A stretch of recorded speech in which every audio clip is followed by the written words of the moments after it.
Minasan, konnichiwa. Balik lagi di channel Mimin. Apa kabarnya kalian semua? Semoga kabarnya baik-baik saja.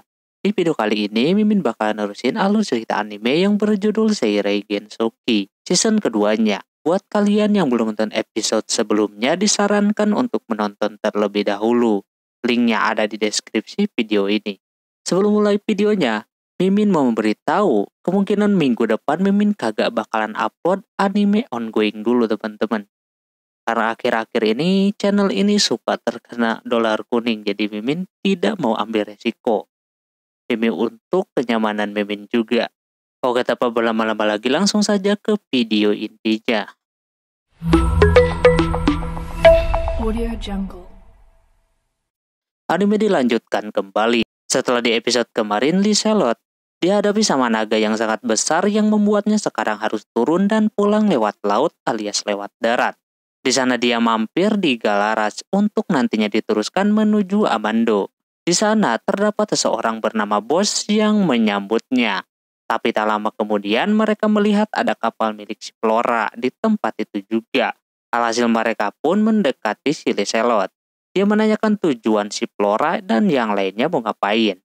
Si Hiroaki menjelaskan kalau dia ke Galaraj ada hal yang harus dikerjakan.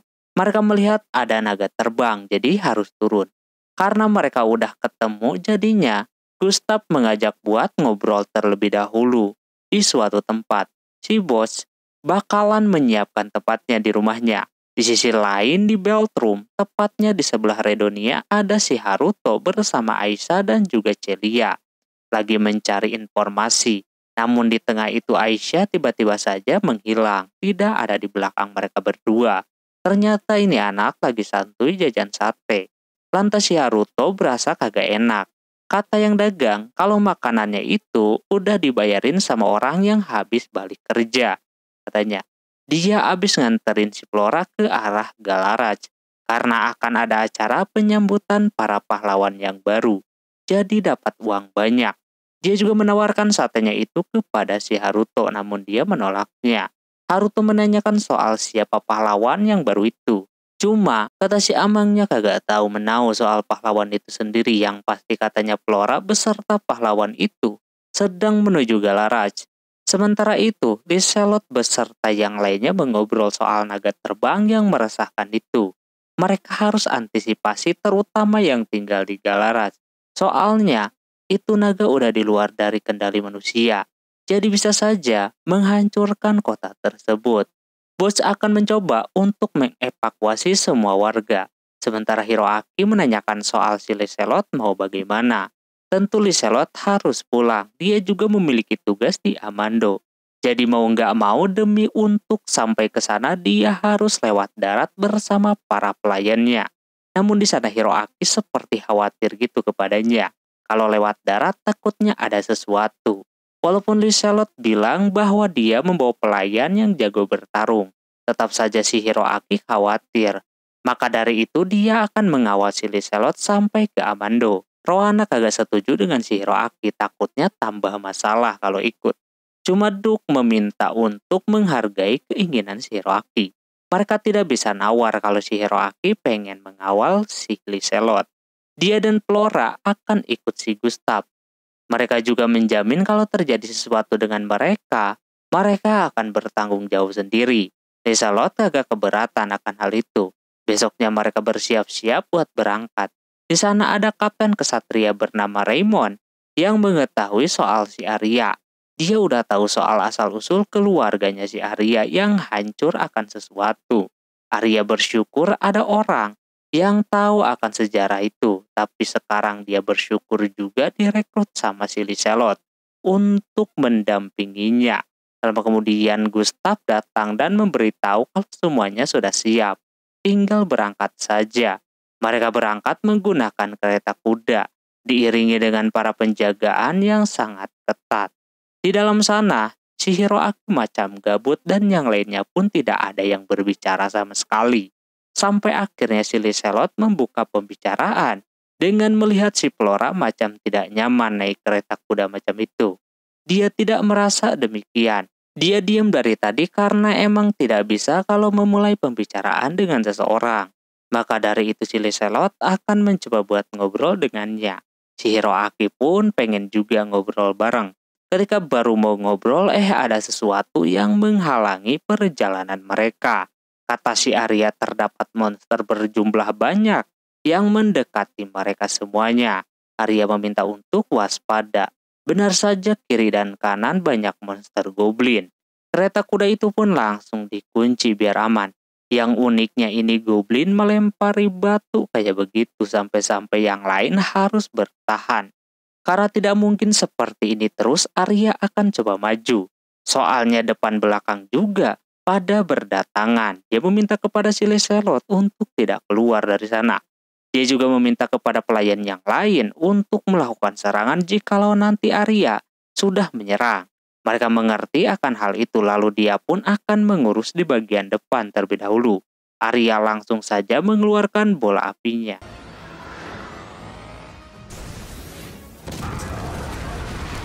Bola api saja tidak cukup, dia memperlihatkan kemampuan bermain pedangnya. Ternyata Reislah dalang dari semua ini. Dia melihat Arya cukup terampil dengan kemampuan pedangnya. Para pelayan yang lainnya pun ikutan untuk membagi tugas karena bertahan terus tidak akan membuahkan hasil.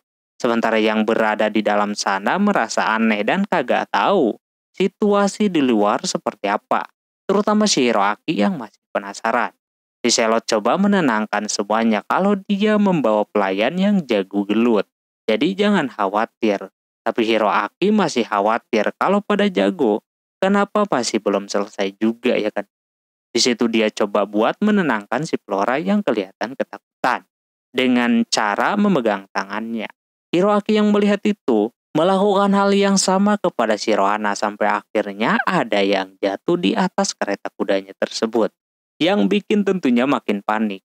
Si Hiroaki udah kagak tahan, dia mengeluarkan pedangnya dan bersiap keluar untuk memastikan situasinya. Begitu juga dengan si Flora yang diajakin sama si Lancelot buat keluar. Karena bahaya kalau di situ terus. Lancelot merasa aneh dengan monster sebanyak itu di hutan seperti ini. Lancelot bakalan ambil bagian, kali ini dia mau menyembuhkan orang yang terluka. Sementara Flora akan diberikan kepada si Hiroaki. Lancelot langsung saja menyembuhkan satu prajurit yang sedang terluka di sana. Lumayan dia berguna sedikit lah. Tak lama kemudian datanglah si Arya. Dia telah menyelesaikan bagian depan. Selanjutnya dia akan coba bantuin di bagian belakang. Arya langsung saja berangkat. Reis merasa dia memiliki celah untuk menyerangnya. Si Hiroaki macam kayak kagak berguna banget seorang pahlawan tapi diem-diem baik dari tadi. Kagak bisa apa-apa, sementara itu Arya langsung menolong di bagian belakang. Emang kemampuannya udah kagak bisa diragukan lagi. Arya ini keren banget. Setelah si Arya ke belakang, orang ini akan mencoba melanjutkan aksinya lagi. Ketika semuanya mulai mereda, tiba-tiba saja ada yang datang, yakni Minotaurus. Seketika jadi pada panik lagi dah, katanya itu monster legendaris yang pernah muncul di season 1 ketika lagi ujian sekolah. Ada beberapa Minotaurus yang datang, sepertinya Minotaurus itu mengincar si Flora. Terbukti pas Arya coba lawan satu monster, Minotaurus yang lain mengarah ke arah si Flora. Untungnya ada si Lancelot yang membantunya. Anehnya Hiroaki kagak bisa apa-apa, anjir, cuma ngangong-ngangong doang. Ketika si Flora mau diserang, datanglah jagoannya yang menolong mereka berdua. Tanpa basa-basi si Haruto menghabisi Minotaurus tersebut dengan sangat mudah. Dia akan mencoba membantu si Flora. Flora merasa kalau kejadian ini seperti dijapu, sama halnya ketika Haruto menyelamatkannya ketika ujian. Di sana Haruto tidak bisa kenalan dulu, dia akan mengurus Minotaurus yang lainnya terlebih dahulu. Haruto langsung saja menyerang satu Minotaurus sampai terpental. Karena pedangnya tersebut mengeluarkan angin puting beliung yang membuat yang lain merasa terkesan dengan kemampuannya. Dia bisa menghempaskan dengan begitu mudah. Lalu monster itu menyerangnya lagi. Tapi Haruto yang cepat bisa menyelesaikan semuanya.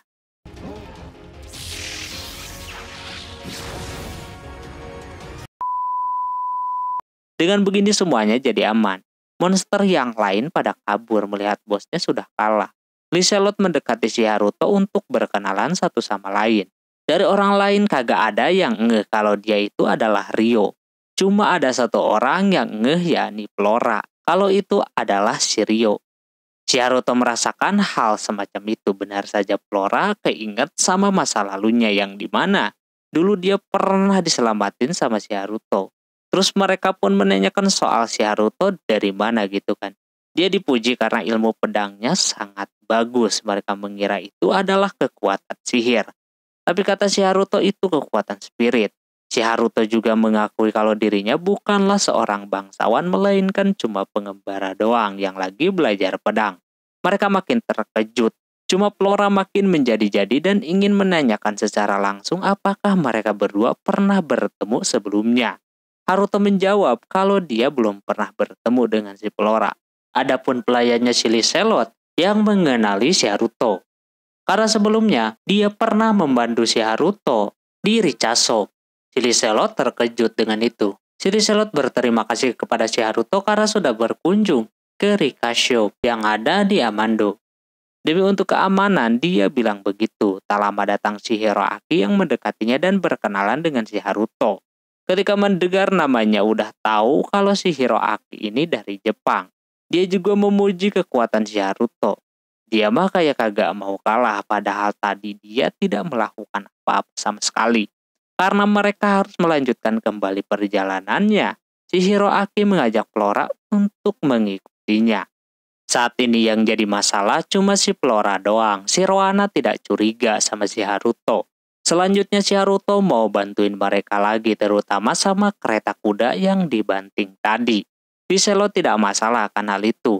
Dia menyuruh si Arya buat menemaninya.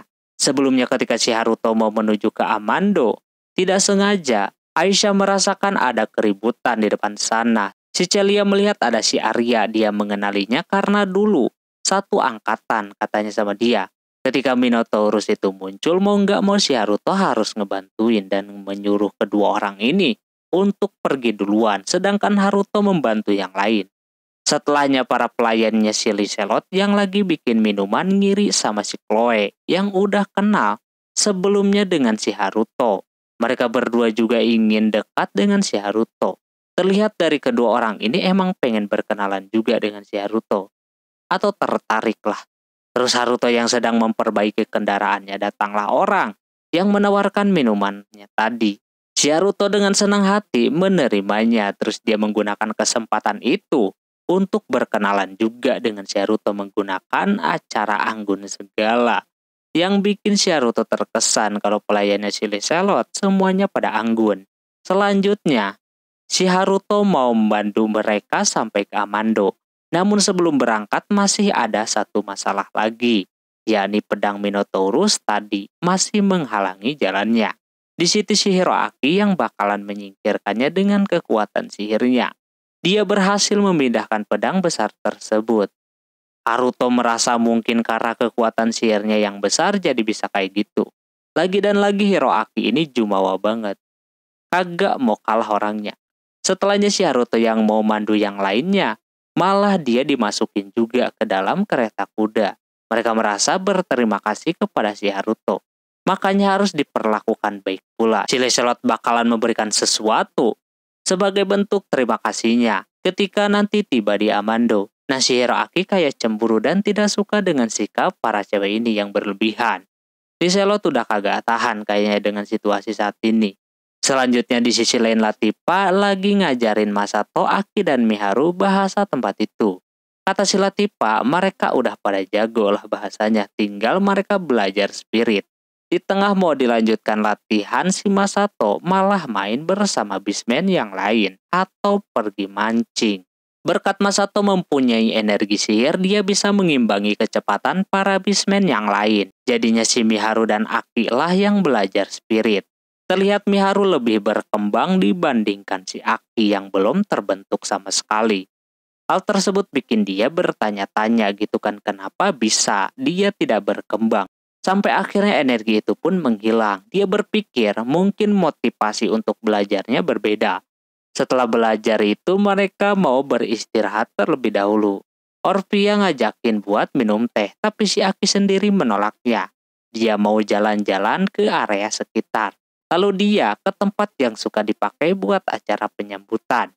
Nah, di sana dia melihat ada dua bocil yang lagi main makan makanan gitu. Hal tersebut bikin dia jadi nostalgia ketika kecil dulu dia bersama Haruto dan Miharu suka main bareng, terutama main masak-masakan. Pokoknya mereka bertiga sering banget main bersama sampai di mana emak dan bapaknya bercerai yang membuat si Haruto dan Aki berpisah pada saat itu. Dimulai dari situlah si Aki jadi membenci si Haruto karena sudah meninggalkannya.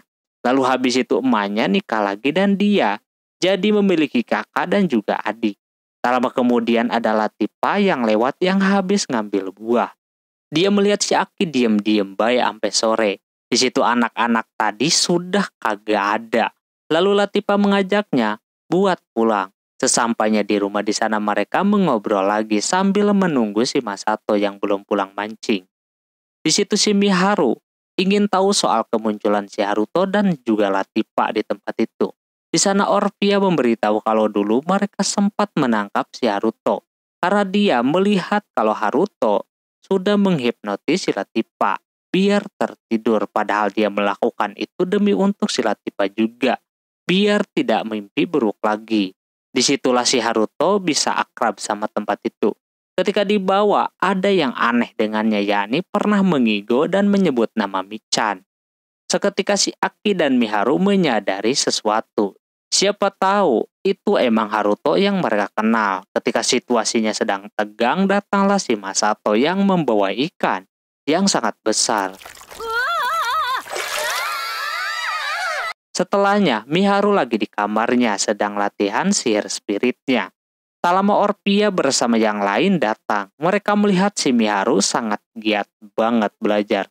Terus ada hal yang harus mereka omongin soal si Aki. Sementara Akinya sedang mandi bersama si Latifa. Di sana Aki menanyakan soal Latifa. Dia bisa dekat dengan si Haruto bagaimana awalnya. Dia menjelaskan kalau dulunya dia adalah seorang budak di kota Beltrum.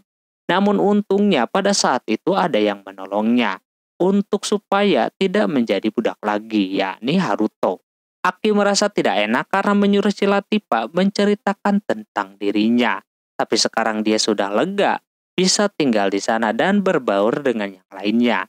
Dengan banyaknya jasa yang diberikan oleh si Haruto, dia mencoba untuk balas budi sama dia.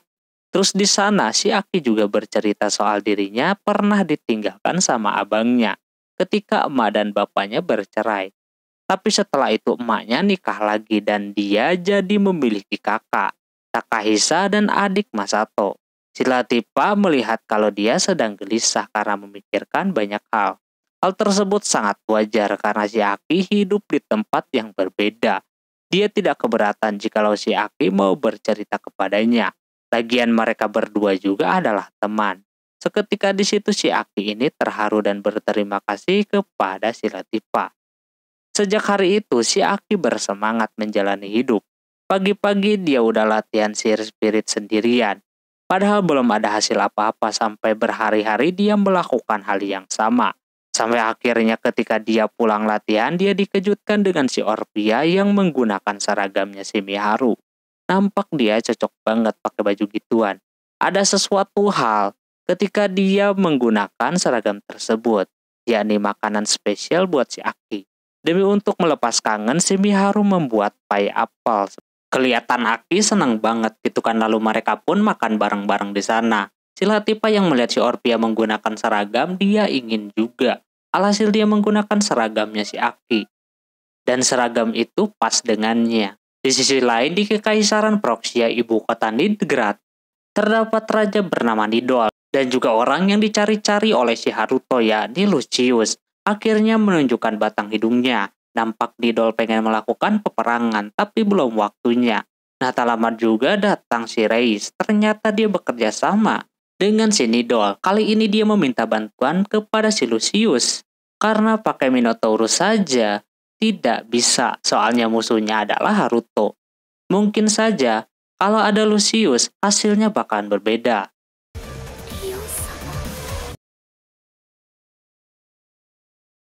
Oke, mungkin segitu dulu untuk episode kali ini. Mohon maaf bila ada kesalahan dalam penyebutan nama, tempat, atau yang lainnya. Dan sampai jumpa di episode selanjutnya. Jangan mata nih, dadah.